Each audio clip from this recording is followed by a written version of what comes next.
काले जादू से आप किसी इंसान को कंट्रोल कर रहे होते हैं मेंटली तौर पे, उसका दिमाग, उसका वजूद, उसकी हर चीज़ आपके कंट्रोल में होती है, फिर जो कुछ आप चाहते हैं वो इंसान वो करता है। मेरे वालिद साहब जब सोते थे तो रात को कोई चीज़ उनके पाँव का अंगूठा पकड़ के हिलाती थी। मेरे छोटे भाई और मेरे कपड़ों के ऊपर खून के छींटे पड़ते थे। हमें ऐसे नजर आता था कि कमरे में जैसे अलमारी होती है उसके ऊपर से कोई काला साया गुजर के गया है। शैतान का सबसे बड़ा हथियार नाउमीदी और मायूसी है। आपने 2 दफ़ा खुदकुशी की, लेकिन बचे कैसे, ये बताएं, ये भी स्टोरी है। मौला अली अलैहिस्सलाम से किसी ने पूछा कि अगर किसी पे मुश्किल वक्त, बुरा वक्त या परेशानी आ गई है तो कैसे पता चलेगा कि ये उस इंसान की आजमाइश है या अल्लाह की तरफ से पकड़ हो गई है।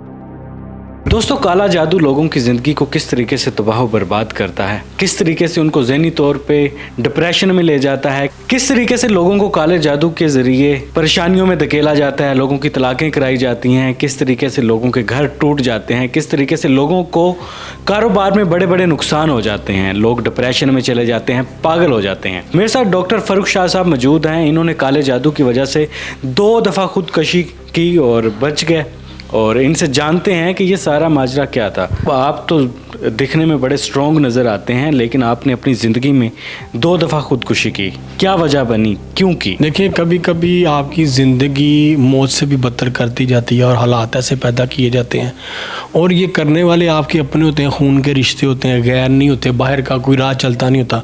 राह चलते को आपसे क्या कंसर्न है हसद की वजह से, और क्या कि जी आज ये लोग ज़रा अच्छी ज़िंदगी गुजार रहे हैं ताकि अच्छी ज़िंदगी ना गुजार सकें।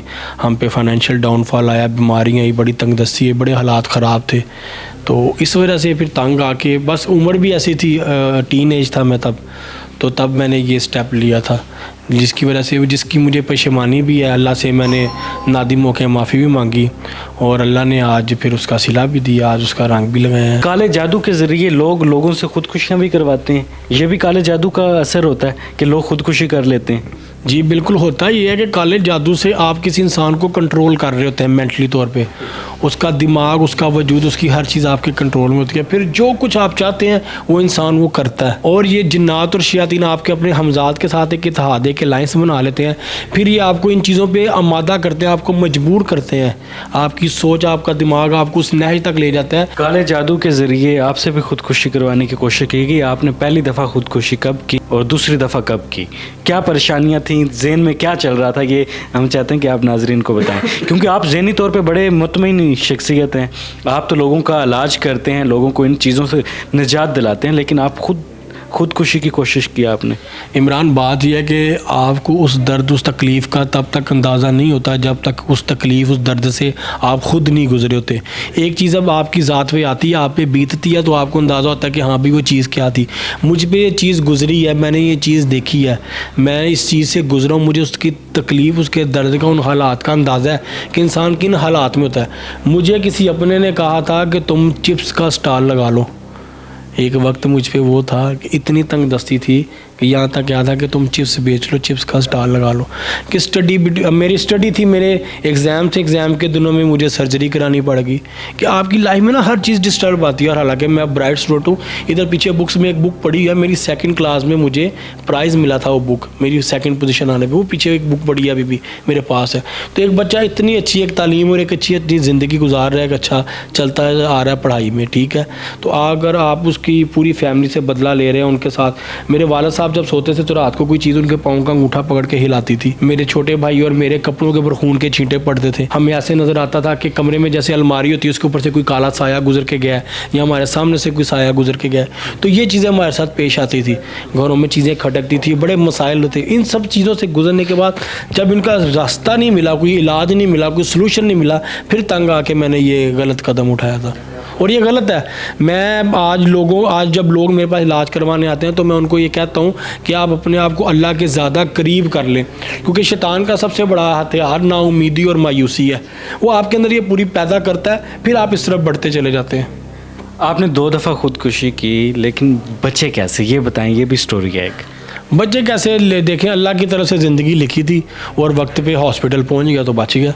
جن طریقوں سے جان جا سکتی ہے وہ آپ نے کوشش ہاں وہ کوشش کی تھی میں نے، لیکن اللہ نے کرم کیا، وہ عمر بھی ایسی تھی، ٹھیک ہے، بس آپ کو بتایا کہ کیونکہ جیسے عام لوگ پاگل ہوتے ہیں، ان کا دماغی صلاحیت، ان کا دماغی توازن ان کے کنٹرول میں نہیں ہوتا، ویسے ہی یہ کالے جادو والے جو لوگ ہوتے ہیں، جب وہ کسی پہ کالا جادو کرتے ہیں تو ان کی دماغی حالت بھی وہ ویسے ہی کر دیتے ہیں۔ کوئی میسیج دینا چاہیں گے؟ کیونکہ خودکشی تو حرام ہے، آپ نے 2 دفعہ کوشش کی لیکن آپ اپنی اس کوشش پہ شرمندہ ہیں اللہ تعالیٰ کے سامنے، تو آپ لوگوں کو کوئی میسیج دینا چاہیں گے جو ذہنی طور پہ پریشان ہیں، خودکشی کرنے کا سوچتے ہیں، مالی طور پہ پریشان ہیں، ان چیزوں کے لیے اٹیمپٹ کرتے ہیں، تو ان کو کیا میسیج دینا چاہیں گے آپ؟ مولا علی علیہ السلام سے کسی نے پوچھا کہ اگر کسی پہ مشکل وقت، برا وقت یا پریشانی آ گئی ہے تو کیسے پتہ چلے گا کہ یہ اس انسان کی آزمائش ہے یا اللہ کی طرف سے پکڑ ہو گئی ہے؟ تو مولا علی نے بڑا خوبصورت جواب دیا کہ جو انسان برے وقت، پریشانی یا مشکل حالات میں اللہ کے قریب ہو جائے، نفلی عبادت کرے، نفلی اذکار کرے، وہ نفلی نمازیں پڑھے، ذکر اذکار کرے، صدقہ خیرات کرے، توبہ استغفار کرے، تو وہ سمجھ لیں کہ وہ اس کی آزمائش تھی جس میں وہ اللہ کی اور قریب ہو گیا۔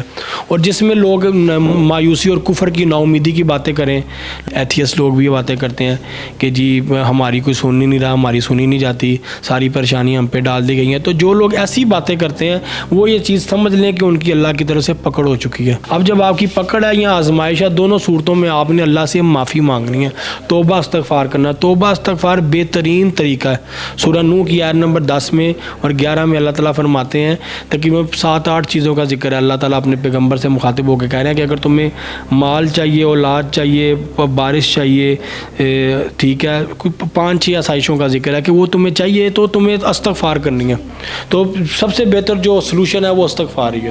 آپ نے ڈاکٹر فاروق شاہ صاحب کی باتیں سنی، کس طریقے سے انسان پریشانیوں میں دھکیلا جاتا ہے اور اس کے بعد خودکشی کی کوشش کرتا ہے، کالا جادو ہو جاتا ہے۔ آپ ان چیزوں سے، ان پریشانیوں سے کس طریقے سے نکل سکتے ہیں ڈاکٹر صاحب نے بتایا۔ امید کرتے ہیں کہ آپ کو یہ جو ہماری آج کی ویڈیو ہے پسند آئی ہوگی۔ ملتے ہیں نیکسٹ ویڈیو میں، اپنا بہت خیال رکھیے گا، اللہ نگہبان۔